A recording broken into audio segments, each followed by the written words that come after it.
சின்ன பையன் 7 வயசு விளையாடிக்கிட்டே இருக்கிறான். அவங்க அம்மா வயல்ல இருந்து வராங்க. முதல் அறுவடை கோதுமை செடி. இவன் வந்தான், அதுல இருந்து கொஞ்சம் கிரெயின்ஸ் மட்டும் எடுத்துக்கிட்டு நேரா வயல் காட்டுக்கு போனான். புதைச்சிட்டு தண்ணி ஊத்துனா. 3 மாசம் என்ன சொன்னாலும் அங்க போயிருவான். காது வச்சு கேட்டுக்கிட்டே இருப்பான். 3 மாசத்துக்கு அப்புறமா அது முளைச்சுது. தன் டைரியில் எழுதி வைத்தான் அந்த 7 வயது 3 மாத குழந்தை, கோதுமை செடிகள் வளரும் பொழுது எந்தவித சத்தத்தையும் ஏற்படுத்துவதில்லை.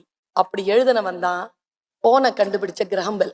எங்கிருந்து ஆரம்பிக்கிறான் பாருங்களேன், மௌனத்திலிருந்து ஆரம்பிக்கிறான். நீயும் நானும் பேசிக்கொள்வது எவ்வளவு கிலோமீட்டர் இருந்தாலும் காற்றலைகளில் உன் குரல் சேர வேண்டும் என்ற கருவியை கண்டுபிடித்த அவன் கிட்ட கேட்டான். இன்னொரு பெரிய விஷயங்க, கிரஹம்பெல் கிட்ட அவன் கிட்ட கேட்டாங்க, இதை நீங்க கண்டுபிடிக்கலன்னா யாருமே கண்டுபிடிச்சிருக்க மாட்டாங்கல்ல. அவன் சொன்ன பதில், போட பேட்டர்னுக்கு சப்மிட் பண்றதுல 7 நாள் டிலே பண்ணியிருந்தா ஜெர்மன் நாட்டுல இருந்து இன்னொருத்தர் சப்மிட் பண்ணியிருப்பார். எல்லோரும் எல்லா வேலைகளையும் செய்து கொண்டுதான் இருக்கிறார்கள். யார் முந்திக் கொள்கிறார்களோ அவர்களுக்கு இந்த உலகம் பட்டு